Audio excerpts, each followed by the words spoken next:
Good afternoon, everyone. My name is Michael Goldberg. I'm the Executive Director of the Veale Institute for Entrepreneurship here at Case Western Reserve University, also professor at the Weatherhead School of Management.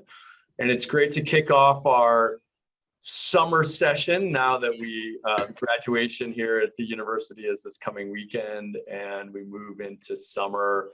We're thrilled to be joined by one of my favorite Case Western Reserve University alums, Mike Shafarenko, who's the Chief Experience Officer of Ideastream. I have the pleasure of serving on the board of Ideastream, which we'll talk a lot about today, which is our local public media covering both radio and television. All of our sessions that we do as part of our speaker series are student moderated, and Sydney Shank, who is completed her freshman year. Congratulations, Sydney. And is an engineering student and is a women's soccer player and soon to be a new Veale Snyder Fellow, and is our intern. She's doing it all. So Sydney will moderate today's session. As usual, if you're here on Zoom, please let Sydney know by raising your hand or putting a question in the chat if you have a question for Mike. And if you're watching on LinkedIn Live, just put a note in the comment and I'll make sure and I'll feed that to Sydney. So welcome, Mike and Sydney, over to you. Hi, everyone. Thank you, Michael, for the introduction. Like you said, I just finished my freshman year at Case and I am an intern here this summer. And for today's entrepreneurship speaker series, I'm here with Mike Shafarenko, and he is the Chief Experience Officer at Ideastream Public Media. So my first question for you, Mike, is can you tell us a little bit about yourself? Thank you, Sydney. I don't always know how far back to go, but I guess everyone has their own context. So mine is that my parents are Russian Jewish immigrants. They immigrated here, and so I'm a first-generation American. I was born in St. Paul, Minnesota. I grew up in St. Louis, Missouri. Went to high school there, and then came to Case in 2001 to get an undergraduate in psychology with a minor in entrepreneurship. And I was very interested to learn the intersection of those two disciplines, which I Googled and came to realize it's organizational behavior. And one of the top programs is the school I go to. So I started taking courses, graduate courses, and eventually found my way into HR at Case, which is where organizational behavior is practiced, is usually in HR departments or in consulting, and had a stint there and started a program there. I think a subsequent question you're going to ask me, I will sort of relay a series of things to how I got here, but I am now the Chief Experience Officer at Ideastream Public Media, as already mentioned. And the natural question is, well, what does that mean in any context, especially a public media one? And also the fact that there is no other Chief Experience Officer in public media, for better or for worse, not sure. So I don't really have a precedent to go on, which is great. It's very entrepreneurial in that sense. But a Chief Experience Officer in our context, we borrowed a model from the Cleveland Clinic, which is how do we change internal dynamics and systems and processes and practices internally such that we're delivering better products and services to our end users. So it's really addressing both the quality and experience for our external users and the dynamics of the internal operations and how the two intersect. So that's really my job. I oversee our HR team, I oversee our digital team. And so I sit at that intersection as the Chief Experience Officer. Awesome, thank you. So starting from your education at Case Western, can you explain what major events led you to where you are today? Sure. And apologies in advance if I'm long-winded. I have that habit. But so I got an internship in the HR department because, again, if I wanted a career in organizational behavior, I needed to kind of learn about what HR is at the age of 19 or 20, whatever I was at the time. And so I did intern there and then ended up creating a program for the university, which was then called the Leadership Internship Program. And the idea was that Case Western at that time did not have interns in non-academic departments. They had work study students, people filing or organizing stuff, but not like internship where they were getting experience in finance or government affairs or HR, or there just wasn't that construct. And so It's something I developed and proposed to the university, and got funding for, and got a job doing it. So literally after graduation, that next Monday, I was starting that job, and I was absolutely really excited. At that time, the university went into a little bit of a financial struggle. So I was laid off about 8 months into that job, but picked up pretty quickly with an economic development organization called Entrepreneur's Edge, and worked there and created a fellowship program there, where graduate students, mostly MBA students from different universities across Northeast Ohio, were paired with middle market businesses to innovate new products or spin out different, startups or things like that, doing due diligence on the ideas that the CEOs of these companies might have.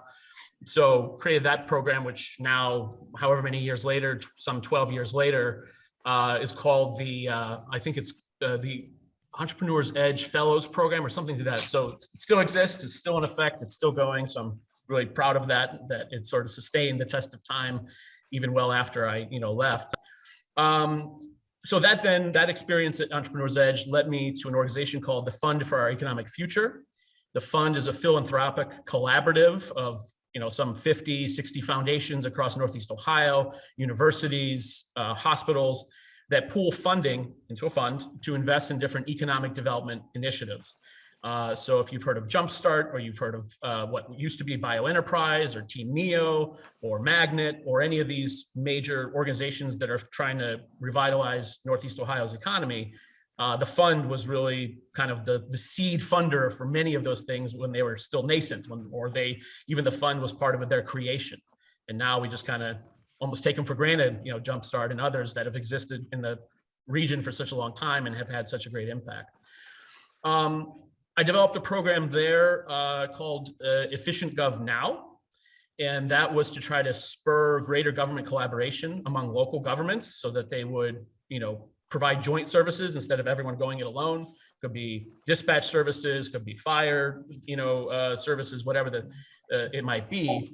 And that program was really to not only entice the governments to collaborate, but also to raise awareness among Northeast Ohioans of the need for greater government collaboration. So it was kind of a American Idol type program where the government submitted projects, but the public got to vote on which projects should get the funding. And the first round was up to, I want to say, $500,000 in funding, and so was the second round. We ended up doing 2 rounds. And we generated some 30,000 votes from across Northeast Ohio. A lot of media attention and things came to it, which was great because it's really a boring topic. Who wakes up in the morning and is like, man, government should collaborate more? Like, nobody.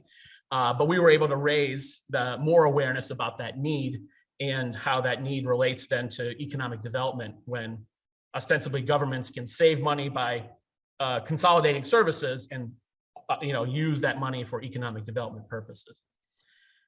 I told you this was long-winded, so I apologize. So the next event then was, there was interest by the Knight Foundation, which has an Akron presence, but is actually based in Miami, to do more with what we were able to do with Efficient Gov Now. And so we came up with this idea called Civic Commons, basically a digital platform similar to Facebook or Twitter or others at the time. This is 2009. That were still pretty young, but it would be intended for civic dialogue. So not necessarily what you had for breakfast or what you're doing with your friends or articles, even though at the time, I don't even know if there was a news feed on Facebook at that time. It was really intended for a digital space where people could talk about their schools, their roads, their mayor, really talk about more civic interests. That we raised $3 million for. I wrote the grant that raised $3 million for that, which was great. It gave us certainly a lot of runway to experiment and try to create this platform. Ultimately, it became kind of a consulting service. So it did not take off as a platform. We did not get mass adoption of people who are interested in talking about civic affairs, which was a real clear lesson to me that we did not have a large addressable market for what we were doing. However, we did kind of create a consulting practice with nonprofits, academia, local governments that actually had the need to engage their communities. Hey, we're going to build a park in this city. What do you think the park should look like? Or Kent State University is doing a new strategic plan. We want to engage all 40,000 of our students and faculty and all that.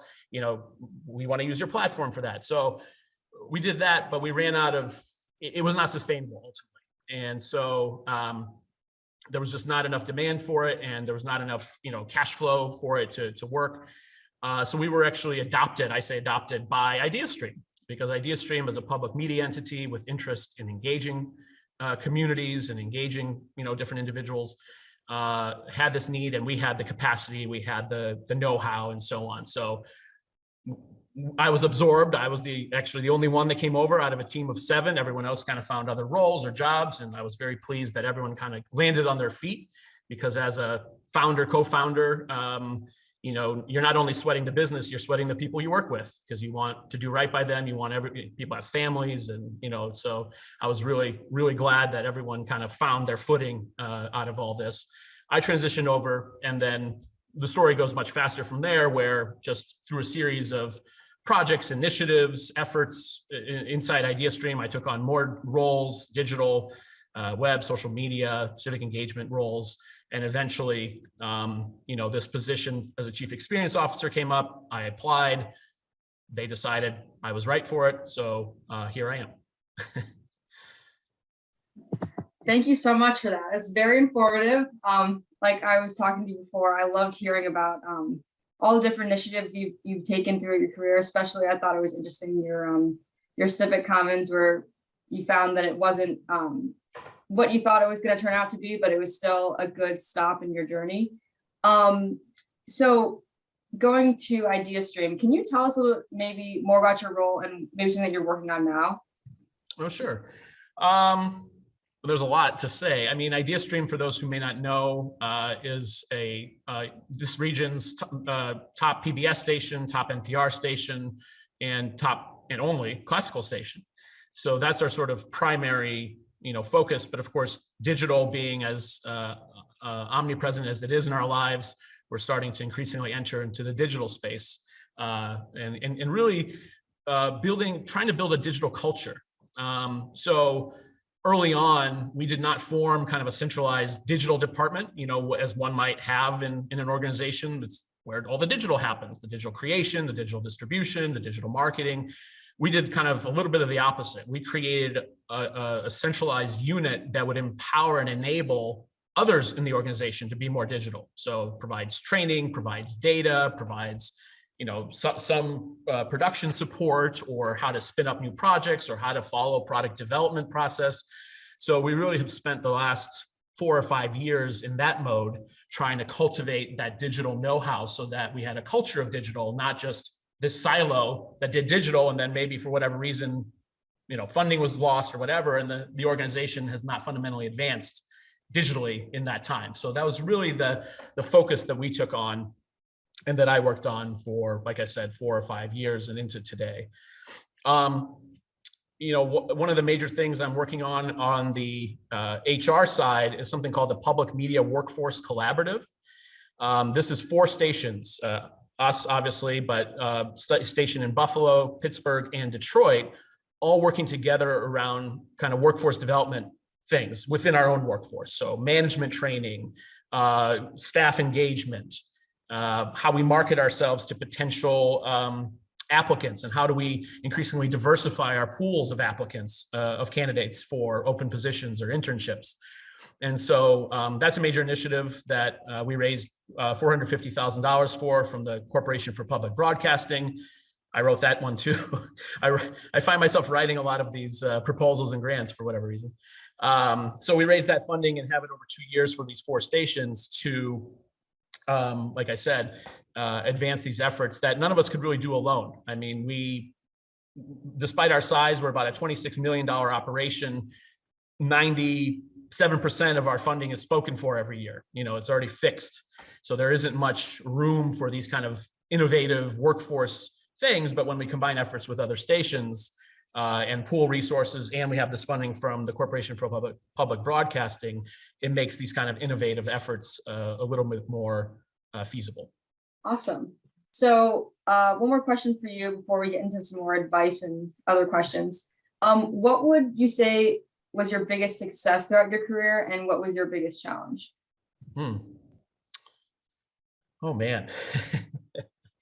I don't know. Biggest success is a great question because I'm for better or for worse, always future looking. So like, I always feel like I haven't gotten there. I'm always working towards that next big thing, or really my greatest interest is in changing systems. So not one particular project or one particular initiative that, did well. It's really, can I, in my role, working with my colleagues, working with staff, whatever, really change the foundation in such a way that propels the organization forward. So, I've introduced a number of systems at Ideastream. I think they're all still pretty nascent, from, like I said, how we recruit and how we're more diligent and intentional about diversifying our candidate pools. So I'm proud of that. I'm proud of the digital work that we've done. And, since I've started, and, we went from roughly 0 digital efforts to now, regular, release of, 1 or 2 or 3 podcasts a year, digital video series, more proficient in the use of data to inform our decisions at Ideastream. So none of this sounds sexy, I don't think. It's not like I said, an iPod or some crazy product that I created or something like that. But from a systems level, I think that's where I derive, my personal sense of success when I see systems changing and enduring and sustaining over time. Greatest challenge, probably Civic Commons. We were, a group of people with, bright-eyed and bushy-tailed, rose-colored glasses. The world needs, this platform. This is going to revolutionize democracy and how people connect with each other and resolve their community issues. So we had all these very aspirational vision type ideas. And, over the course of the 2 or 3 years that we ran Civic Commons, again, quickly ran into the fact that there just isn't that much demand. People do not overwhelmingly wake up and say, wow, I want to spend some part of my day resolving community issues. Like, there's just not that impetus. And that was really foundational, as far as the Civic Commons being successful, was that people even having that motivation or that pain point at all. And we came to realize, despite all our efforts, it wasn't there. And plus the other platforms, Facebook, and then Instagram came online, and Twitter, and all these that, they were just continue to grow, continue to advance. They had obviously infinite more resources than we did to develop new things. Or Nextdoor was came about when we started, and quickly devolved. Sydney and I were talking about, quickly devolved into, does anyone have a lawnmower I can borrow? Did anyone see my cat? Did anyone hear that gunshot? It's all very basic stuff. Very rarely on Nextdoor are people trying to resolve community issues, maybe as Nextdoor would have intended, but it has its own purpose. The cat needs to be found, the lawnmower needs to be, shared, whatever. So yeah, that was a big challenge, to try to build something when, again, there wasn't a fundamental pain point or motivator for people to use what we were creating. Awesome. Okay, so based on your successes you've had so far and some of the challenges you've faced, what would you say the most valuable piece of advice you'd have for someone looking to get into entrepreneurship? Well, as we talked about again, Sydney, yesterday a little bit, some of it's contradictory advice, and most of it not very new or original. The first is, if you're super passionate about something, go for it. We only have one life to live, and if you have the opportunity and you have the wherewithal and you have, the ability to pursue something, I found the most successful entrepreneurs that I run into is just they're skilled, talented, but grit just overcomes everything. They're just willing to keep pushing and pushing and pushing and finding a way and getting customers and getting funding. They just their own passion and inertia drives a lot of success. So I think that says a lot. But the contradictory advice is, well, you should probably also know pretty well what pain point you're solving and what the addressable market is, and is there really a demand for what you do. So ideally, there would be a match. So it's not just sheer passion for passion's sake, a little bit how we did it with Civic Commons. There's also an identified need, and hopefully pretty fundamental need, that you are solving, or pain that you are solving for. So that would be a point of advice, is to know your market, know what demand there is for what you're doing. The third one, maybe a little bit different, I think, than a lot of advice out there, at least that I've heard, is to consider intrapreneurship. That is to say, innovating, creating new things within existing organizations or businesses, because those existing businesses and organizations have infrastructure. They have marketing departments, they have sales departments, they have product departments, and if you're someone that can weave together ideas in a way that, an organization is willing to support and put resources behind, it's a great way to practice entrepreneurship in a little bit more of a, I guess, less risk environment. Certainly it's a risk to the bigger organization that you're working for, but usually the ideas that come together are done so in a very kind of incremental way. None of it's like just sharp innovation. It's usually steady and gradual. And so it offers the opportunity to learn, like I said, a lot of the facets of entrepreneurship, like sales, like operations, like marketing, like pricing, like all these various things you might be learning in class, or maybe some of you from running a business, you're learning again in a different context of an organization that already has infrastructure and resources, because all that infrastructure is a startup. You have to create yourself from scratch.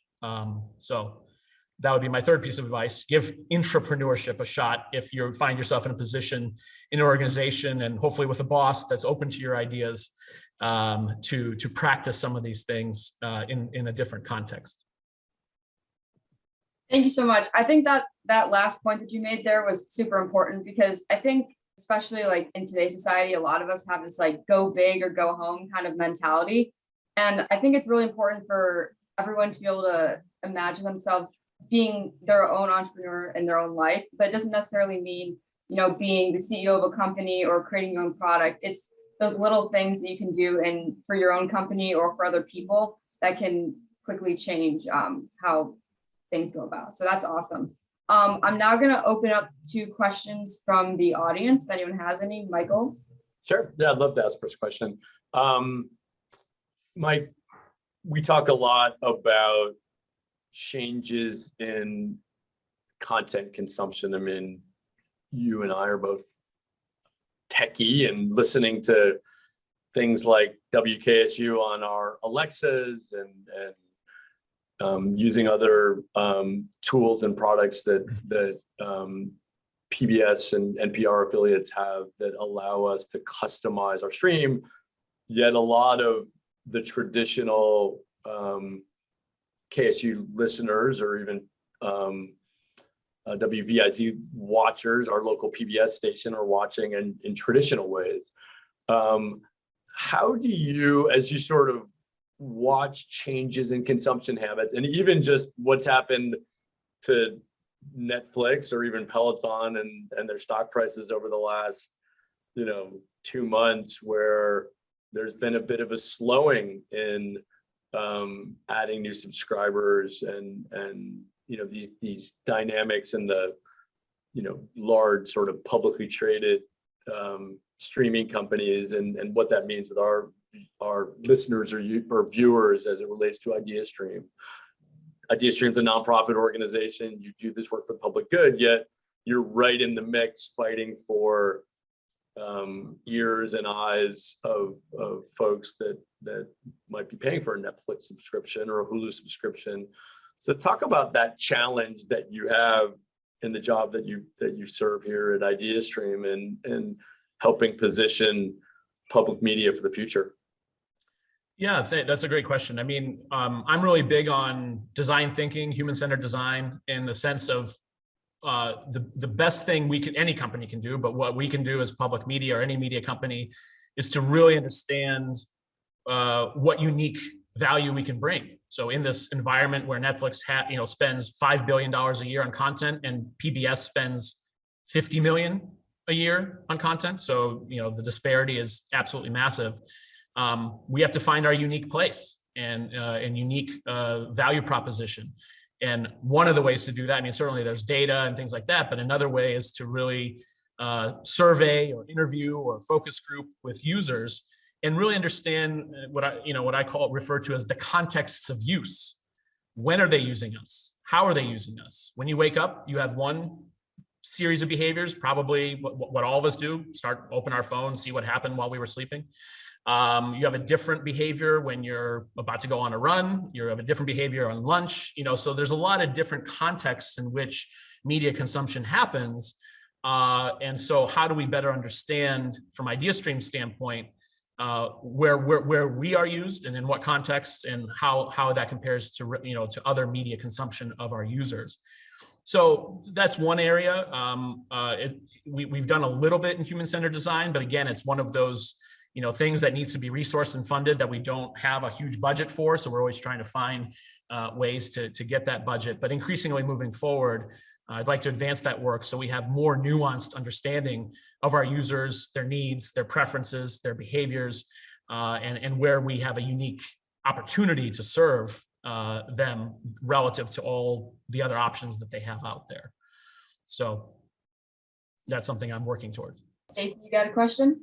So I'm a big Ideastream fan, and I'm still listening on those traditional channels. But thank you so much for sharing your career journey with us. I really enjoyed hearing about all of the different things that you've been involved with. And clearly you're very entrepreneurial, spirited, and you have a gift for that. One of the things, as you were talking about entrepreneurship, one of the things that I was thinking about is in your current role, do you see your role as fostering or encouraging new idea creation within the organization? And sort of how do you do that? How do you encourage people to be thinking differently and moving forward in these ways? Yeah, it's very much a role or a function of influence, not influence, but trying to influence rather than in any way either directing it or even proposing my own ideas, because of the nature of our business, which is editorial. And so our journalists and reporters and producers, there's a very strong editorial integrity and editorial ethics and objectivity. So as someone who's not a trained journalist and not a content creator, I have to find ways to inspire or to motivate or to use data or other things to hopefully generate those ideas from the folks in our business who are the creative ones and the ones creating the podcasts or the video series or whatever. So it's really just using those different mechanisms to motivate and inspire those ideas. But one thing is also setting up process, because it can't just be one department coming up with, it can be the idea, but it's not going to be successful if only one department tries to drive it. And so we've created a product development process and a green lighting. So what gets greenlit, what gets, actually moves forward, where it's very cross-functional, where marketing, content, digital, technology, programming, all sit at a table, all review an idea together, all try to, lend their various lenses to it so that we can maximize its success. So we recently had an idea for a health podcast that the health team is working on. And again, we all came together cross-functionally to, well, who's your user and how do we best distribute to that user? And what does success look like? Are we going to measure number of clicks or hits or listens, or is it something else? Is it maybe resonance with a certain audience? And how are we going to measure that? And where are we going to distribute it? Every podcast platform, certain podcast platforms. So all these things are kind of in one big soup in order to maximize the output, so that all these various disciplines are at the table working together to kind of hone. We call it the honing team. The honing team, shapes the idea in a way that we think can generate its best success. So those are some ways, that motivating new ideas, new products in the organization. Thank you. Any more questions from people on Zoom? Sure. Thank you so much. Mike, it's a pleasure to revisit your wonderful career. Well, I have a quick question for you. You talked a lot about, how your efforts here locally and how you partner with other cities, even in the region and beyond the state borders. But if I remember correctly, you had a chance a few years ago as part of a fellowship to travel internationally and look at how things are done abroad. And I just couldn't resist. I had to ask the question, what stands out from that trip now that you have had a few years to reflect on it? Do you find that there is still something that, you come back to and maybe started kind of implementing it locally as well? Great question, Rika. What Rika is referring to is something called the German Marshall Fellowship. Michael was a fellow. Rika, were you a fellow? No, you were not. Okay, for some reason I thought you were. And it's a month-long trip with other selected fellows from across the country to go to different cities in Europe and learn about their political systems, their corporate systems, and any number of systems. And so, yes, I had the fortune of doing that right before the pandemic, literally the fall before the pandemic, thank God. It would have been interesting to be there during a pandemic. And, it's an interesting question because I tried to visit a lot of media organizations, and in most European countries, they are kind of centralized and country-based.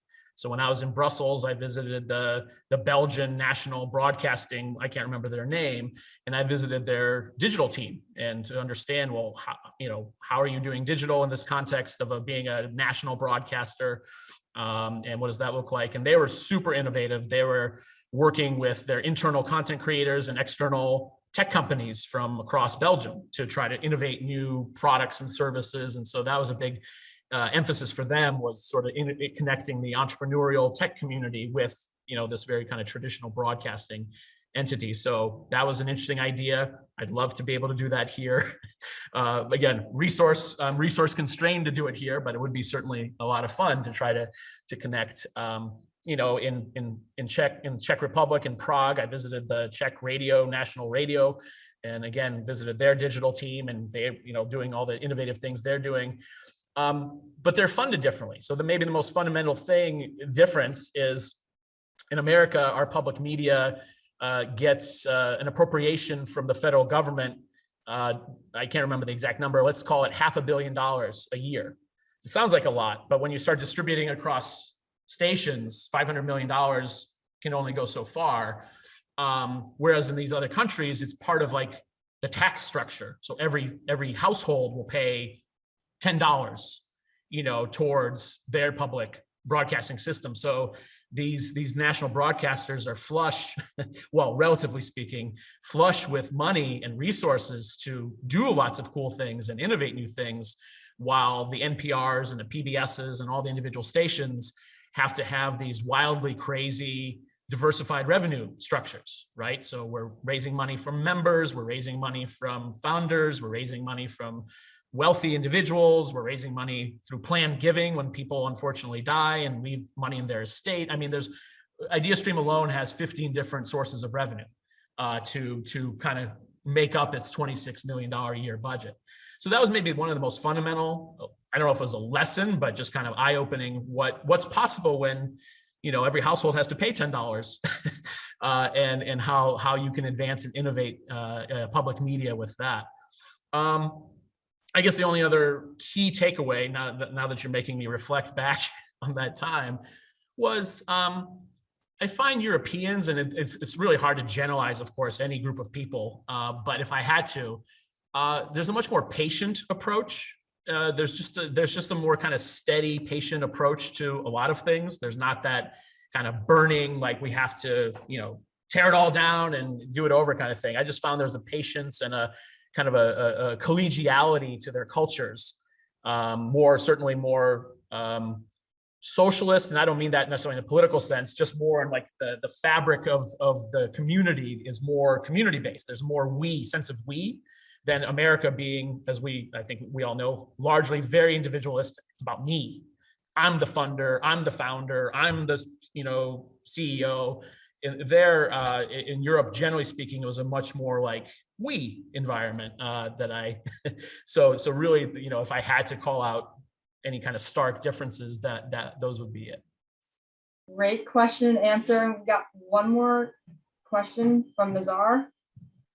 Yeah, sure. So I'm Nazar. You mentioned earlier about collaboration kind of between governments. I myself have interned at the RTA here in Cleveland, so I kind of saw firsthand what struggles may come with government collaboration. What do you think from kind of your experience is something that really hinders that? Politics. I hate to be so straightforward about it, but there's a lot of parochial interests or interest in sustaining power, or there's just a lot of legacies. So where it may make sense for two high schools, let's say, to come together and create one administration, one superintendent, one CFO, one whatever, well, what's the team name going to be? We're the Pirates and you're the Wolves, and everything breaks down because what? I'm an alumni of such and such school. How could you take away the Pirates? Like, that's my identity. And so these kinds of things are just, can be very intractable. They seem on paper like the right thing to do, but when you get people's emotions and politics and power dynamics involved, that's where oftentimes things break down. I mean, Cuyahoga County has, I can't remember how many municipalities now, 56? It might be more than that, but let's say they have 56 municipalities. And this structure was created in the agrarian era when there were no cars, there was no roads, everyone was still on horseback. And so municipalities were creating, if you look around and when each was incorporated, it's 18 something, right? Maybe 19 something if it's a newer suburb or something like that. But again, all of that's based, and all of our, state constitution or county constitution is based on some very different time. That's not modern, and it's not, what technology can certainly provide for. But again, those parochial interests of those municipalities are very, very strong. You can't take away our fire department and consolidate with that one. Your response time will be horrible. The fire department will never come to your house, so it's just like things like that just kind of spur dissent. I think, again, I hate to be so cynical, but I think that's really what the dynamics are as far as government collaboration is. We do it better, we do it right, we do it whatever than you. And so, yeah, collaborate on some very kind of small thing, but fundamentally any kind of real fundamental collaboration or consolidation is usually very difficult to accomplish. That's all we got for today. I'm going to turn it back over to Michael. Before I do that, I just want to thank Mike for taking the time to speak with us today, and thank you guys for your questions. It was awesome. Thank you, Sydney. Thanks, Sydney. Mike, thank you so much for coming back to campus.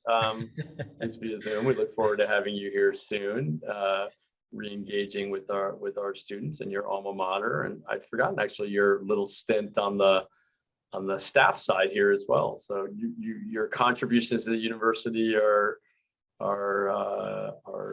quite a few. So thank you for everything you do for CASE and for Cleveland and Ideastream, and can't wait to see kind of what's next on the journey as you continue to help build Ideastream Public Media. Great. Thank you all so much. I really appreciate the opportunity. It was great to speak to all of you, and happy to help however I can. Great. We will be back next Wednesday at noon Eastern with Carlin Jackson, who is co-founder of Content Status and a graduate of our CS program and MS Finance program. So hope to see you all then. And until then, have a wonderful week, everyone. Thank you. Thank you.